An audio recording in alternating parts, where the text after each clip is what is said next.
to bring them at par with the international ones we go. Again, like we say, environment is a determinant of history. Our political environment is so tense that they seem it to be like a warlike zone. And according to Niccolo Machiavelli in the book The Prince, even if you are not religious or anything, pretend to be. So even if you want them to focus on issue-based campaign, as we have seen in the area of religion, they do that to bamboozle you, and it becomes more of a political mumbo-jumbo. But outside that, they just want to be there to enjoy what it takes to be the president of a Nigeria, where you have a convoy of over 500 vehicles, different 50 vehicles or thereabout, different from what we watched over the internet just a few days ago. The president of France, Macron, visited that of his Denmark counterpart, and we saw them on bicycle, including their bodyguards, moving, touring the cities and what have you. But the reverse is the case here. I think you've just pointed out what the issue really is. But isn't there a danger to all of this? I mean, what do you consider some of the inherent dangers of a vastly populated, ill-informed electorate who are unable to distinguish polished communication campaigns from perhaps the clumsy ones? Technically, so that's part of the elements of what we call the inducers of political violence. As you can see now, the two leading parties, you see this one, the counterpart went to court appealing to EFCC to investigate the candidate of the PDP party. Then in return, those the speakers and the public media. So we see a back and forth between these parties. But then it is the electorate that suffers. What do they, because when you don't have an idea of what these parties are saying, what then are you voting for?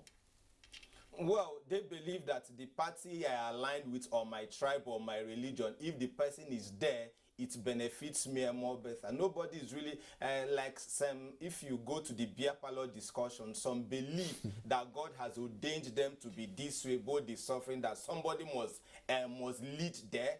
Then whatever it is, the class that need to be poor will remain poor while this one governs. But again, if you Nigerians, what we are asking for is not too much. The basic things from government, which is good road, security, power, water, and hospital.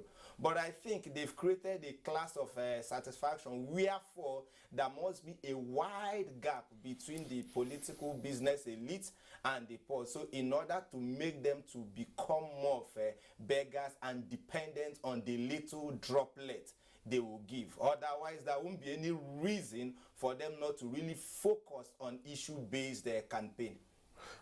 I mean, this, and I get a sense of what you're saying, but then I still want to talk, or I still want us to talk about the people and just how dangerous this trend, or the dangers that this trend portends, and in instituting a culture, a political culture that is open and maybe I should say the word more sophisticated than we are. I mean, we have over time, I mean, or rather over time, we are yet to exude that level of sophistry that, you know, thoroughly scrutinizes promises that parties and their candidates make during electioneering in a manner that enables the voter to make informed decisions on whose policies to support or who to vote for. Do you think we are asking the right questions? And when I say we now, I mean both the CSOs, the civil society, the media.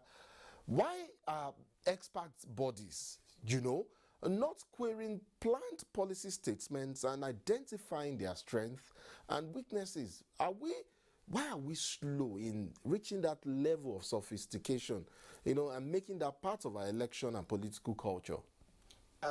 Don't forget that the same government technically regulates the activities of the CSOs, and we expect the media to be a sort of a watchdog over these activities, because when the medias and CSOs get these manifestos of these political parties and candidates, the moment a winner emerges, we are supposed to follow them side by side, policy after policy, to remind them upon this. Like if I'm to take your mind to the Second Republic, that's a Awolowo campaign based on free education. Yes. And you had that implemented. Yes. in the western region of Nigeria. And that was actually against the campaign of the other side, if I'm not mistaken. Absolutely. They were more interested in moving the capital from Lagos to Abuja at the time. So Awolowo's manifesto, or rather his campaign promise, was hinged basically on providing free education at all levels. So, but there were people on the other side who would rather see Lagos as capital move to, or rather the capital move from Lagos to Abuja as capital. And so those were two extremes for the Nigerian voter, and they chose where they wanted to go to. But we're not at that place, are we, Doc? So you see, trends have changed. These challenges of yesteryears and the one of today is not the same thing. For instance, what we have more of insecurity. So you see, virtually all the political parties seem to campaign of having strategy to end the insecurity and boost this. But again, insecurity, we tend to focus more on the activities of banditry, terrorists, and what have you. We forgot so soon about food insecurity, fuel insecurity, because whereby the fuels are not available like we have it now. That's an insecurity. That's insecurity because the budget you make in your pocket to be able to fuel your car, to move your movement, to make your movement. If you're unable to execute this based on your budget, you see that's insecurity on that path. Then if maybe the NMPC, like we have it, the regulatory bodies are not able to supply sufficient products, it affects. So now the campaign is that, oh, we're gonna do this, we're gonna do that. We now discover that they are mere rhetorics. Okay, by the time they get into the office, they focus more on what affects them at the elite level. Let's take the education, for instance. ASU was on strike for almost a year. And so the negotiation was back and forth. Nobody sees, but now virtually all the leading political parties seem to have that they have solutions to the problem. ASU. But we've been having this since 1999 till date. And again, when you x-ray back to what INEC has done by making sure that these professors from these institutions are party in terms of maybe returning officers and what have you. So we assume that they can help to solve this problem. But there are also certain school of thoughts who will also tell you that these academicians are also part of the problem, in the sense that maybe on few occasions you see them consenting to irregularities in terms of voting and what have you. So you don't expect the same politician, when finally elected and sworn in, to make a policy that betters your life. Then the same leading candidates, if we are to touchlight them very well, you say that their children are what? School abroad, not even here in Nigeria or the public schools. So do you also expect the same person to give you quality education? So these are issues that borders the minds of the electorate. And Doc, I get that you've used education now as a reference just so you highlight what the issues are. And I mean, in your analysis, you seem to have re-echoed just what I asked earlier. And well, you used the professors in the universities. But then, and this is my point exactly, Doc.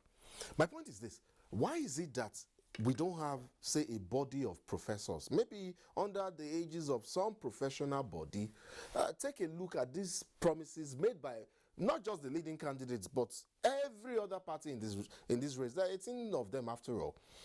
And highlight some of the issues or solutions that they are coming forward with, and say, okay, Party A has this as solution, Party B has this as solution, but this is the strength of Party A, this is the weakness of the solution being preferred or put forward by Party B. Why don't we have professional bodies like those of economists, accountants, and all of that coming together and taking the policy documents of these political parties and saying, look, Party A's economic revitalization solutions are strong, but then they are weak in this area, they are weak in this area. And I mean, these are things that happen in other climes. That would have been the case if our politicians and academias or advisories align with what they term government of national unity.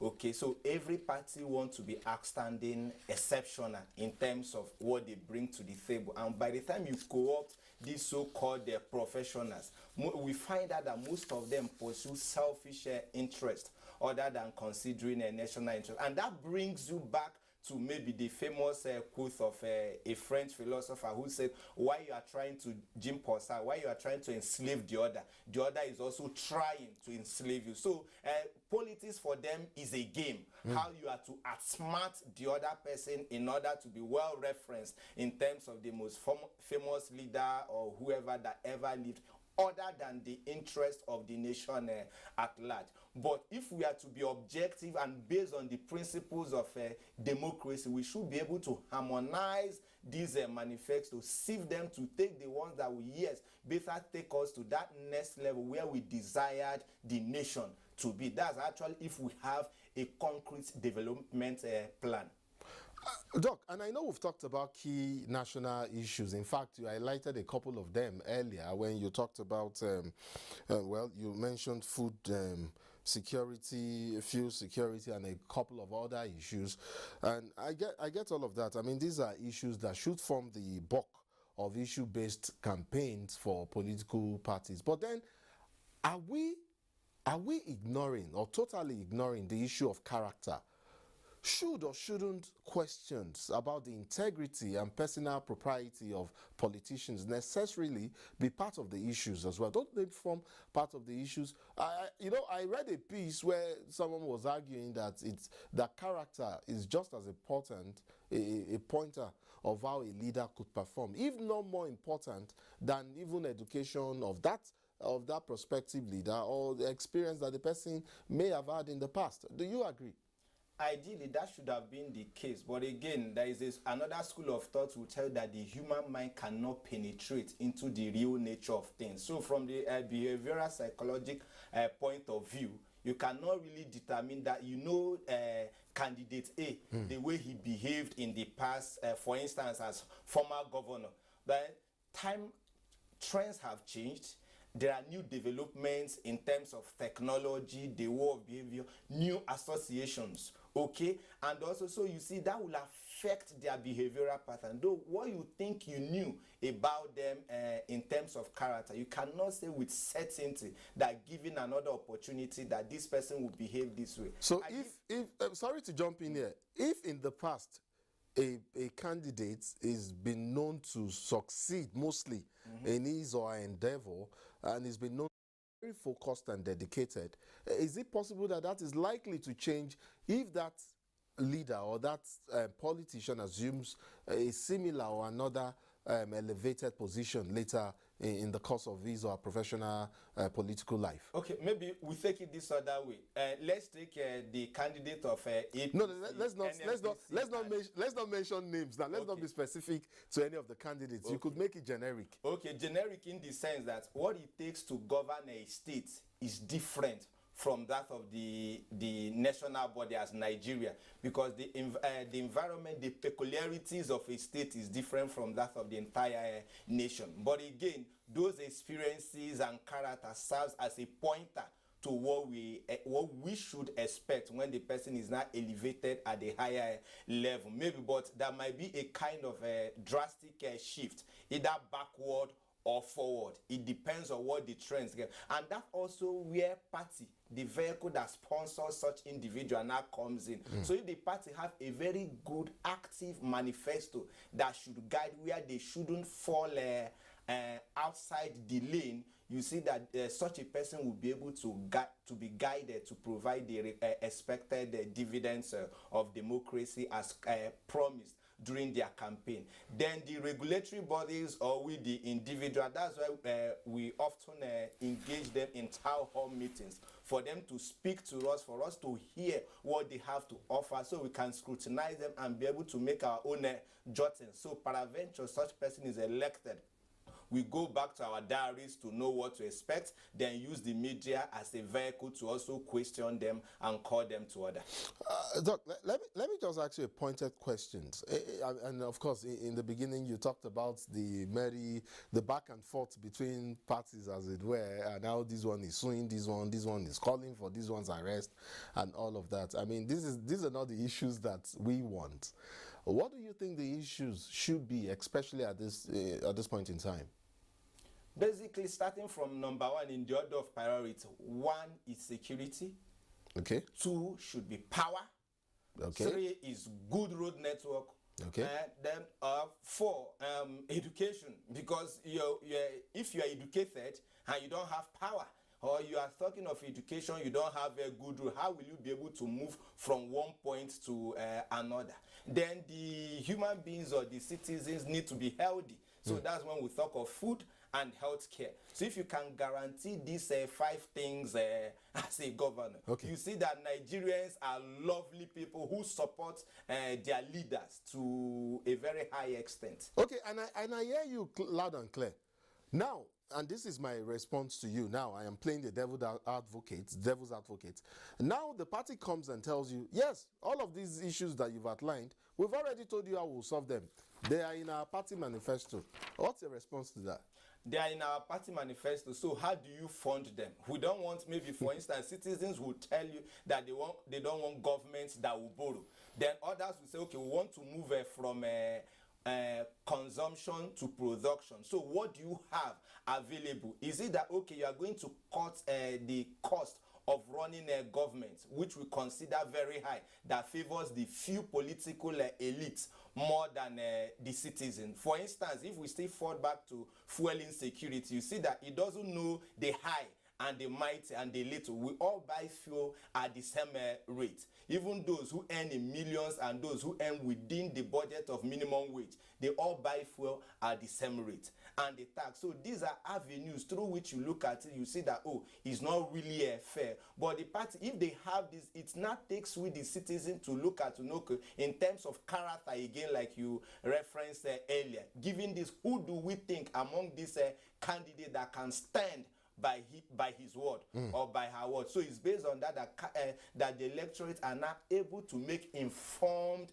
decision. So if maybe these promises are not kept, do we still have the power as citizens to recall this leader? So you begin to touch light maybe the processes are also made available by the electoral umpire. So those things serves as a guide, and also what is obtainable in other climes. Another question, I mean, on this same issue that I would like to ask, again playing the devil's advocate, or rather, let me just say this. Should political parties be providing these answers without prompting or questions generally from the people? Shouldn't they take advantage of whatever opportunities that they have to provide, to give perhaps step-by-step approach or breakdown of how they intend to arrive at these decisions that they are putting forward, or these solutions rather that they are putting forward?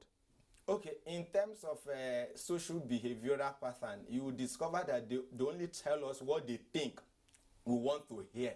And what some of the people at the lower level that have access to them will tell them, this is what you tell the people, this is what they want to hear. So the moment they are able to sell such to us, they are able to win our heart. So by the time they win our heart, the heart of the electorate, and when they are finally elected and the government is active, you see that it's the few within that corridors of power that benefits. So if they try to do something far little than what they promised, the same citizens will still praise them that at least you have done something, even when they did not meet the requirements or the standard of what they promised. So most at times, if you are to scrutinize it very well, you see that the masses are actually the problem, because we don't hold them accountable. And you see us we become praise singers of these same persons.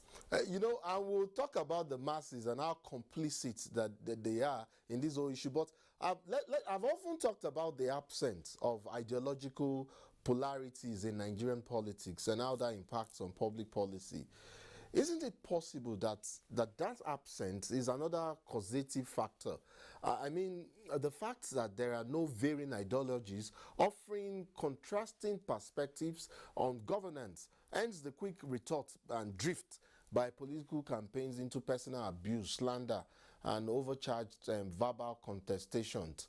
I mean, is that not a big part of the problem? The fact that, looking at it ideally, these parties and people say it all the time, that these parties are all the same. Whether it's party A or party B, there's no difference in ideology. So, and I'll give you an example, for instance, and let's take the United States of America. I know You and I, we're not Americans, but even here, we know where the Republicans stand on the issue of birth control and abortion, and we know where the Democrats stand on the issue of birth control and you know, abortion. So also with immigration, so also with education, and so many other issues. Here in Nigeria, there are no clear-cut variations in ideology. Thus, the perspectives are more or less the same. Party A comes and tells you, I will give free education to this level. That's the same thing that Party A probably will come and tell you the same. Isn't that part of the problem that we're having here? Actually, it should be the political party that should have a standard guideline in terms of ideologies, and from where maybe party members, the ones that feel that they have the requisite knowledge, skills to be able to deliver, comes in to vie for such a position.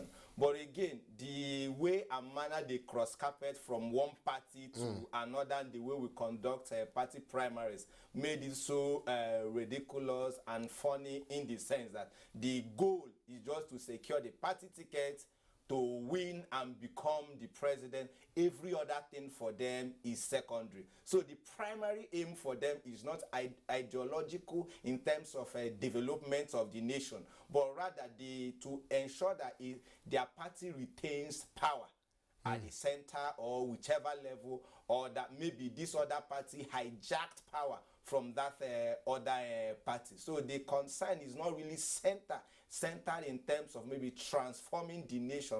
Rather, is the individual comes first, followed by his party, then the nations comes at the bottomless third for them. So that's why we keep on, you see that the thing keep on we keep on recycling them, and the problem becomes merry-go-round. But how long can this subsist? How long can our democracy, I mean,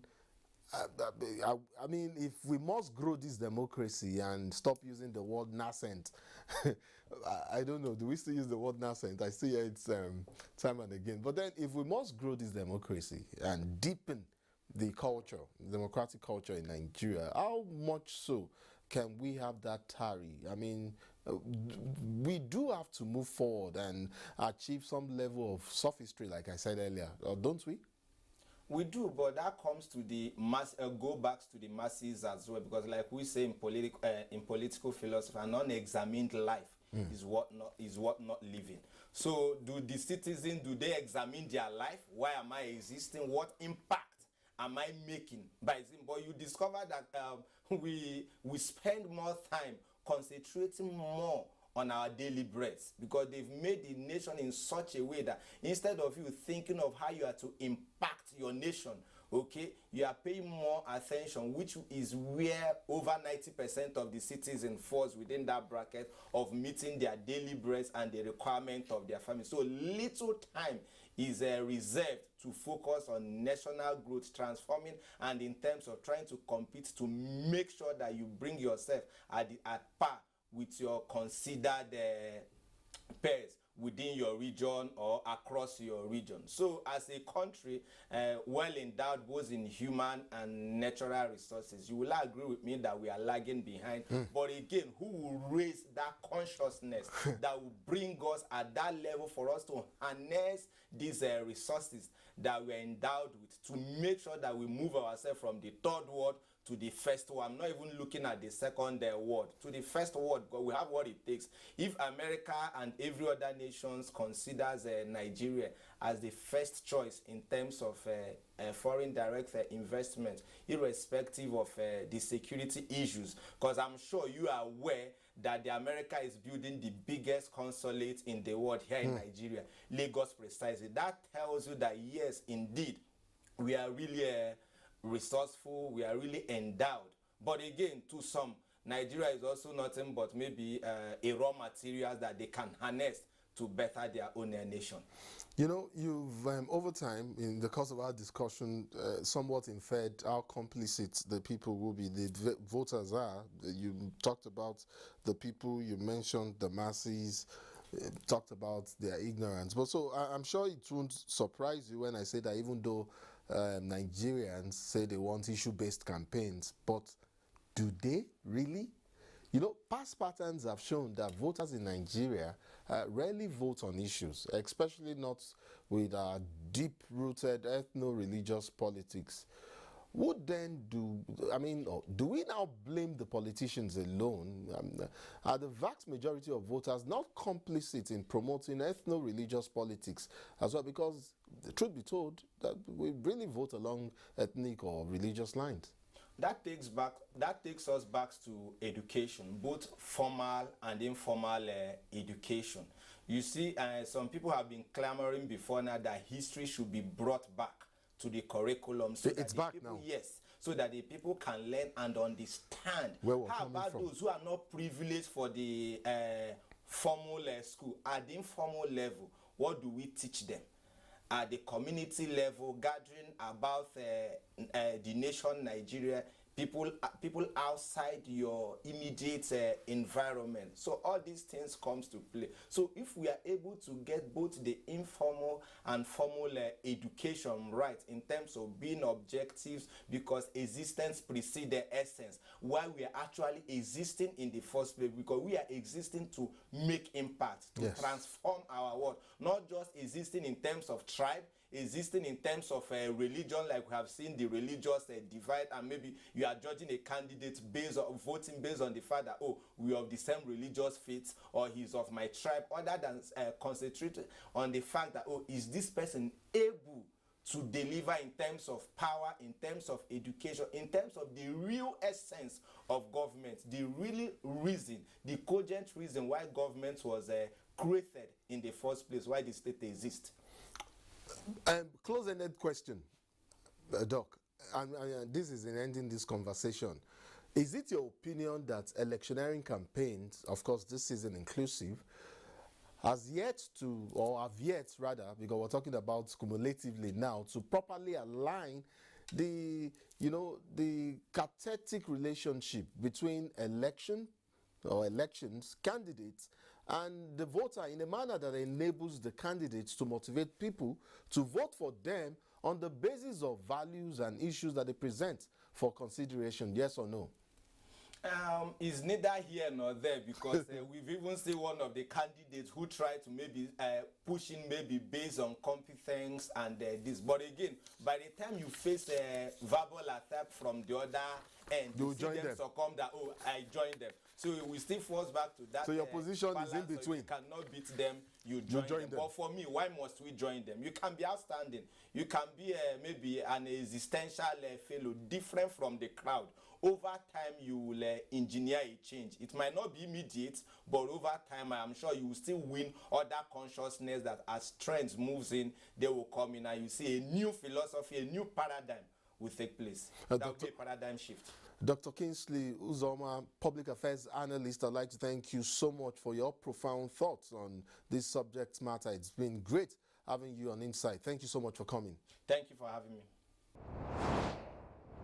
Moving on to another issue now, while Nigeria gets another chance at fast-tracking its development, there are groups vested in giving second chances to adults to better their lives through education.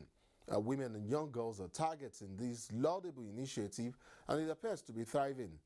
But what are the chances of success? Elizabeth Omorui had an interesting conversation on that, or rather this subject matter.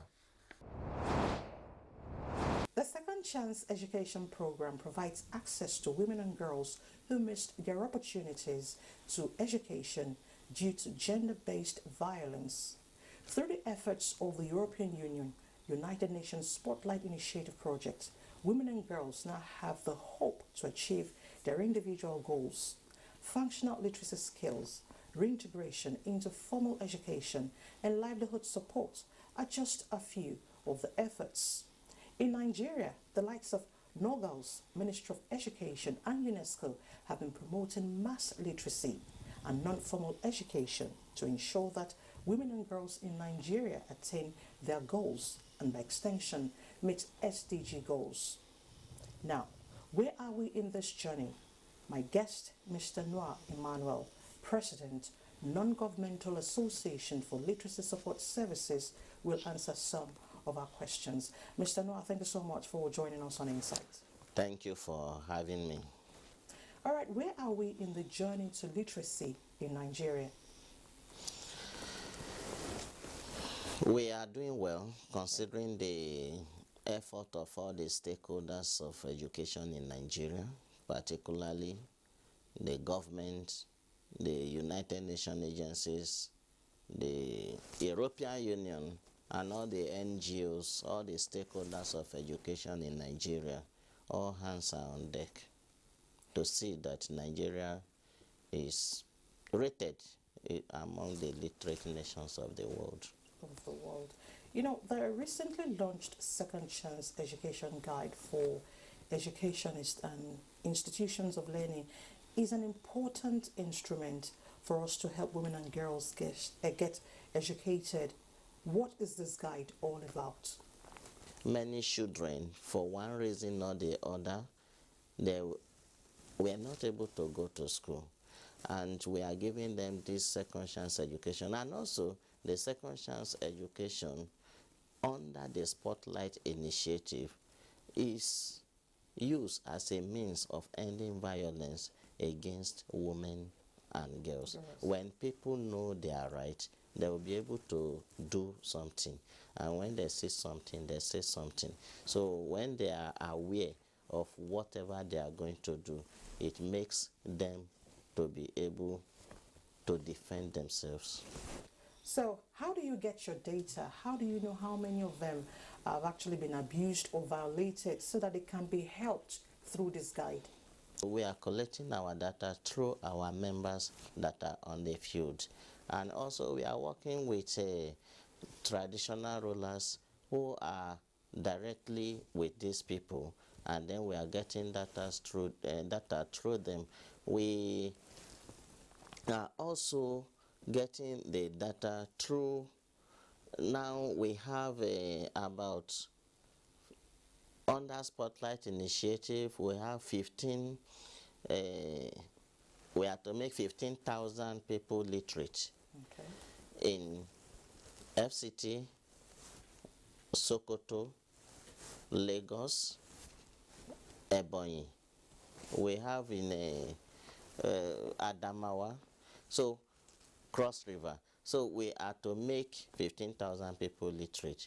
We are really making effort to report all cases of violence through this means. Okay. All right. The guide is also to serve as a tool for women and girls empowerment, especially victims of gender-based violence. What areas would the guide be looking at in terms of livelihood skills? We are looking at TVET, that is technical and vocational education training. Okay. And through this means, people will be able to achieve the lifelong learning opportunities for a better future. We are embarking on national literacy survey of out-of-school children, and to the level of illiteracy in Nigeria, to determine the level of illiteracy in Nigeria. We are working hand in hand with National Bureau of Statistics. We need to do more. The budget for education need to scale up. We need to... Non-formal education and adult education. Are efforts yielding positive results in this arm? It's yielding results because a lot of lives is being transformed daily.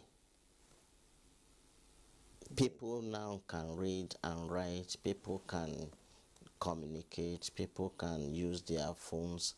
We have seen life being transformed in our centers. You hear touching stories, and many people who have lost their customers because they cannot read and write. Many people that are not able to take their product from one place to another, and it's doing well because we have a Masalasi center in Kano that was established in 1968, has graduated many doctors and professors, politicians that are doing well today. So these are the things that adult education, when this adult education is given more focus, it will do well. We have Dr. Ibrahim Yusuf Abdul. He was to learn bicycle. The father said he should learn how to repair bicycle, and but he took his destiny in his hands. He went to adult education. Today he has PhD in law because he believed that there are so many people whose life can be transformed. I want to quickly say that Nigeria has a lot of potentials. If over 20 million out of school children and girls, women and girls, can be made literate and empowered, Nigeria will be a better place, because we are reaching a point where we want the boys to even be the one promoting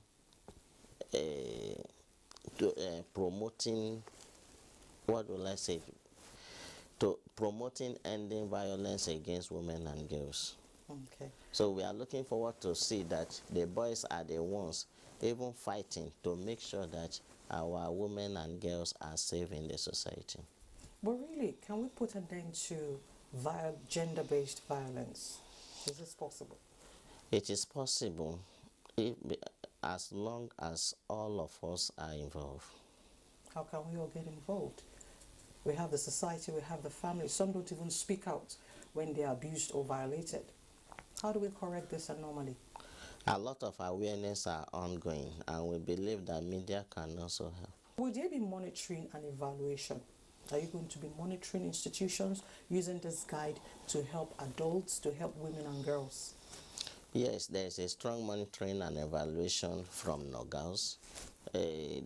All the state agencies for mass education in the implementing states are also involved in the monitoring and evaluation. UNESCO, UN agencies are also monitoring and evaluating all the activities. At the end of the day, they are able to read, write, empowered, and have access to the information that are of great benefit to them, thereby becoming self-reliant. Education is very, very important. There are many people who are saying, wow, I am not educated, but I'm doing well.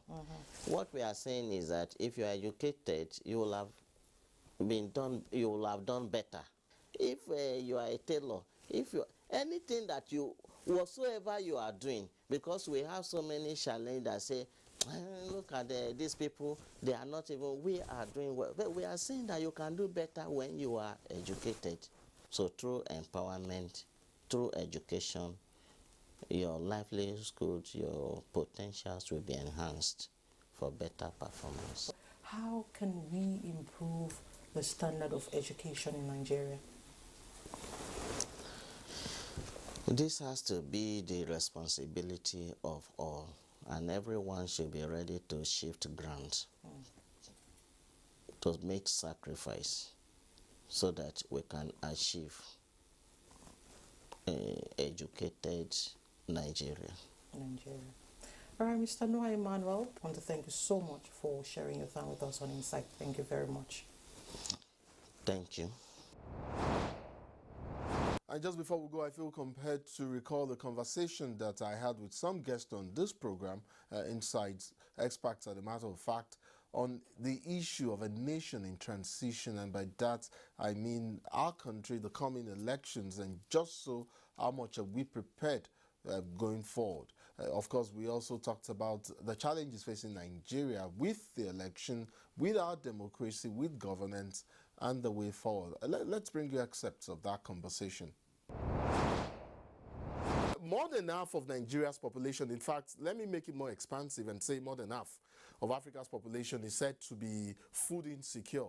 So the situation is that we have food deserts across major parts of the continent, where consumers likely spend more than 50% of their income on food alone. Here in Nigeria, the situation is exacerbated by insecurity, banditry, and a couple of other conflicts.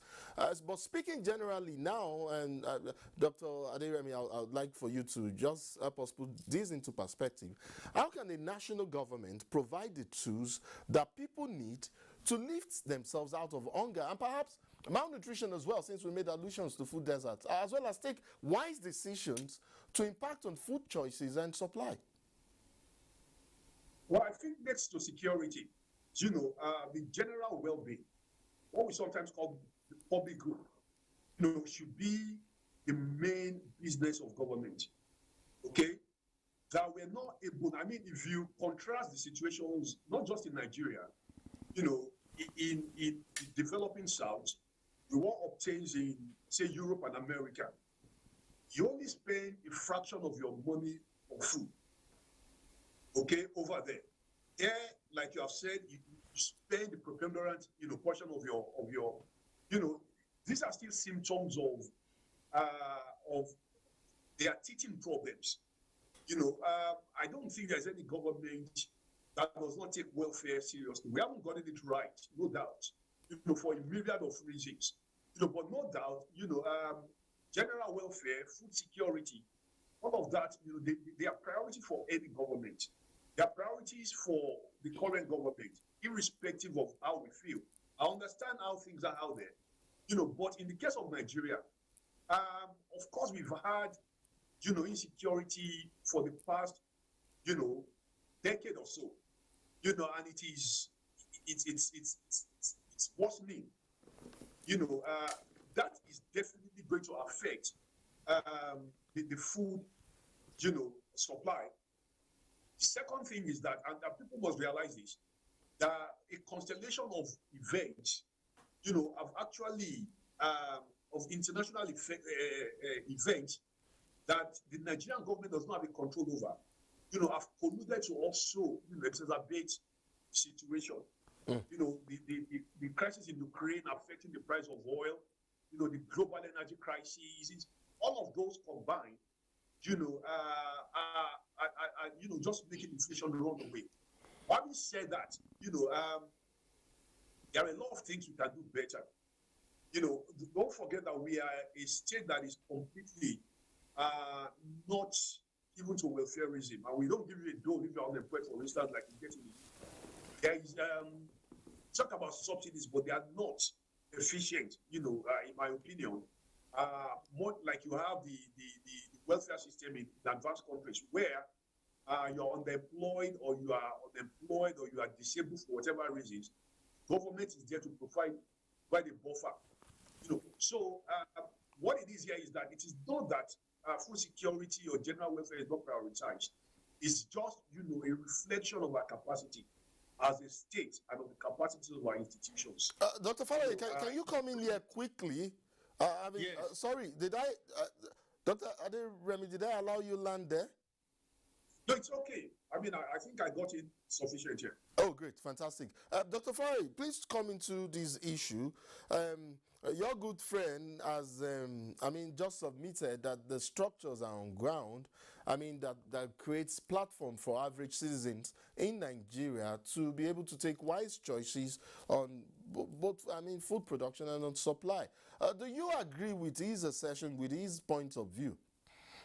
Okay, let me quickly say something before I respond to that with what my professor said. Let us take the issue in Ukraine. There is interruption of the flow of wheat of grains as well, yeah. Ukraine. And when you look at the whole world today, with this war going on, people are, they are more or less, looking inward to find solution to their problems. You see our countries, I'm going to do this. What happened in Ukraine, it could happen to me tomorrow. But when you look at the whole of Africa, if you sample what they were saying about the shortage of food coming from Eastern Europe, Ukraine and Russia, what do they say? We are hungry. They should release food to the world so that we can eat.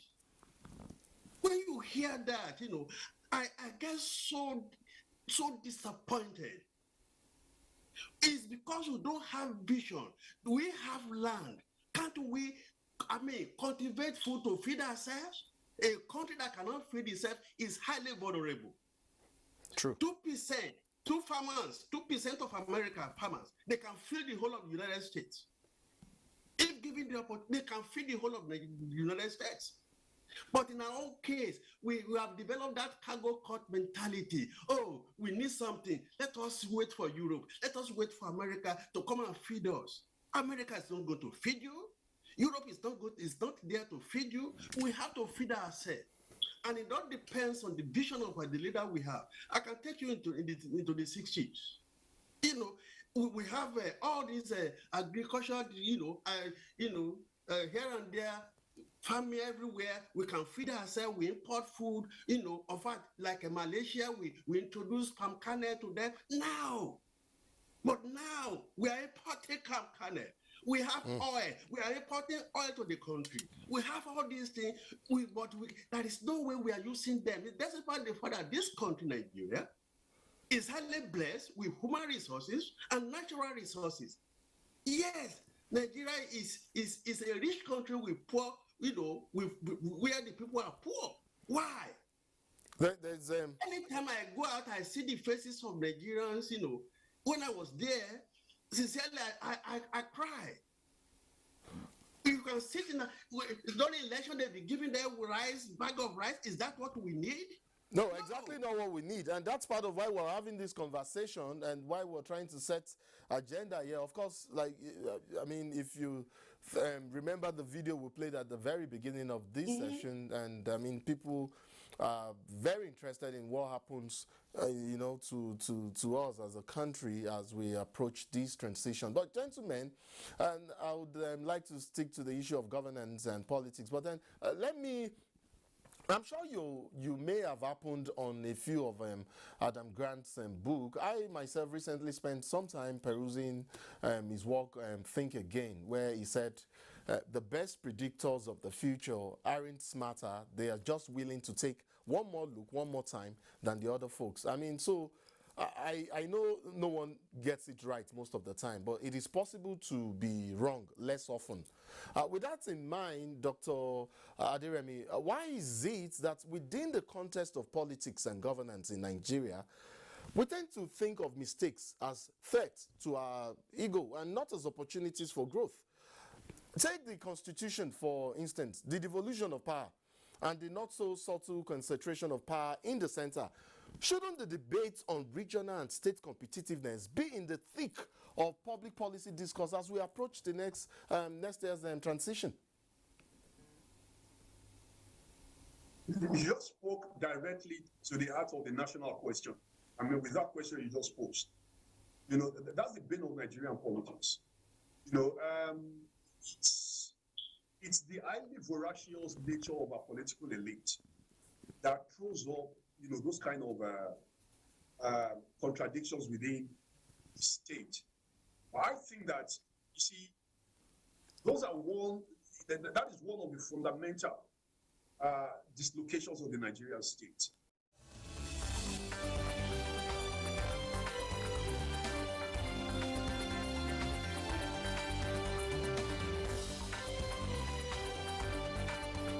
Amina Mohammed, Ngozi Okonjo-Iweala. Agencies and stakeholders to proactively tackle these challenges.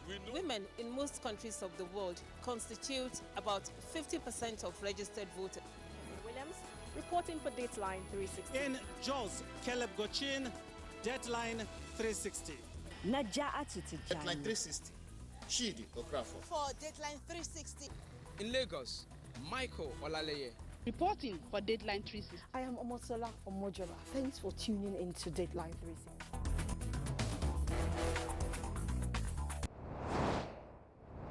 And that's it for this episode. Join us same time next week for more on Insights. My name is Nnamdi Odipo. See you then.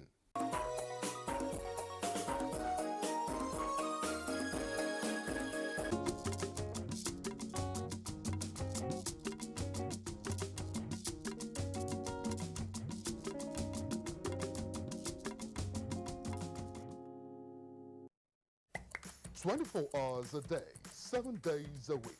You can watch NTA International live on your TV, computer, iPad, tablet and phone.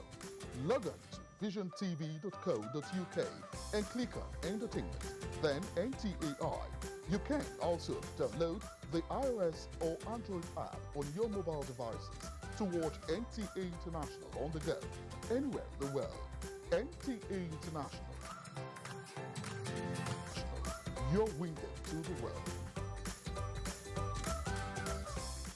Our pastors, our imams, in every church, in every mosque, please realize that in the course of praying for peaceful and transparent elections, we all have duties beyond prayers. If we want a stable society before, during, and after the elections, what should you be saying to those that worship with you? All Sundays and all Fridays, you are saddled with the responsibility of bringing up good generations. It is therefore your duty to both man and God to ensure peace all the time, no matter about elections alone.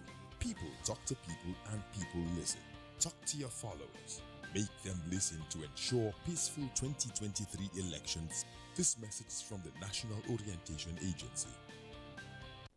Fashion has been described as a form of self-expression and autonomy at a particular period and place and in specific context of clothing, footwear, lifestyle, accessories, makeup, hairstyle, and body posture. In its everyday use, it implies a look defined by the fashion industry as that which is trending. Nigeria is known to be one of the most fashionable countries in Africa, with over 250 ethnic groups.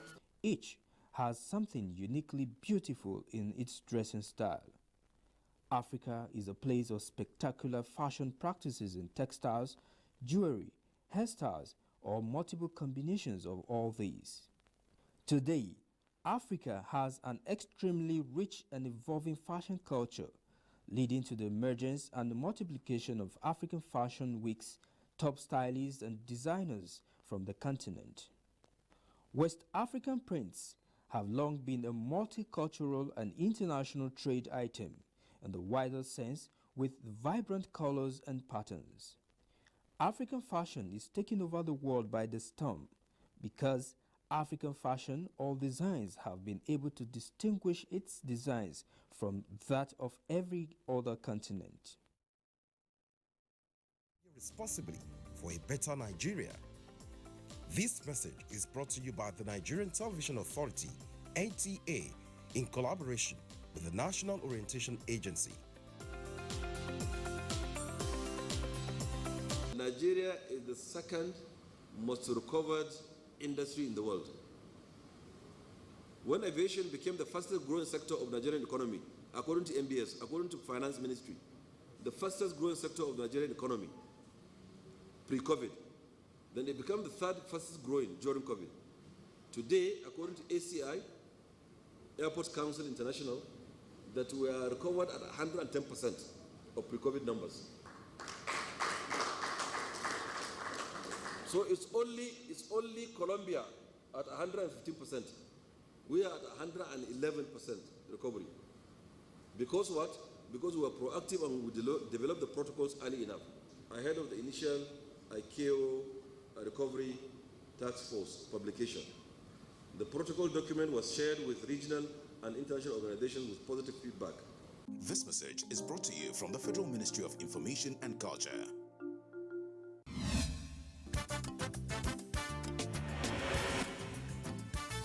And there's the start. And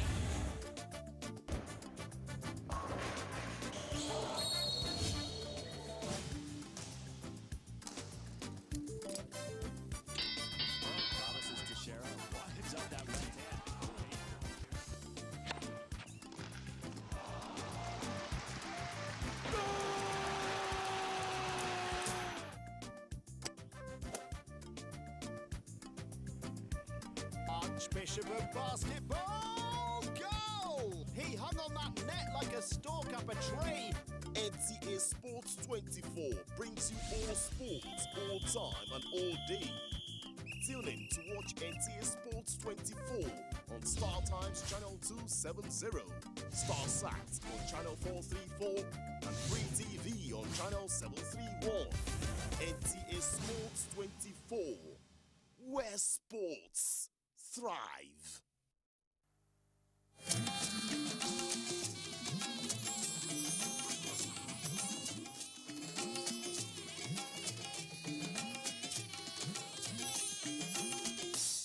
This is the network service of the NTA. Let's learn about words and sounds. Words and sounds. Words and sounds. Let's learn about words and sounds. Words and sounds. Words and sounds. Yay! Words and sounds. Today we're going to learn about words and sounds with Akili. Akili, Akili, Akili, Akili. Hello there, kids. My name is Teacher Paulina, and today we're going to learn about words and sounds. Parents, caregivers, we're going to need you too. Kids, are you ready? Is there somebody big in the house or wherever you are with you? Mommy, daddy, granny, sissy, or big brother, or anyone? Call them. We're gonna have fun today as we learn about words and sounds. Are you all ready?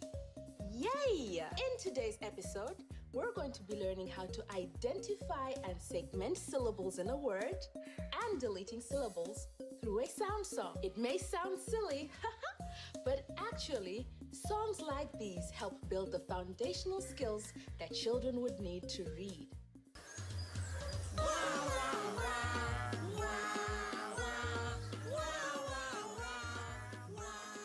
Then, we will be learning about the letter H.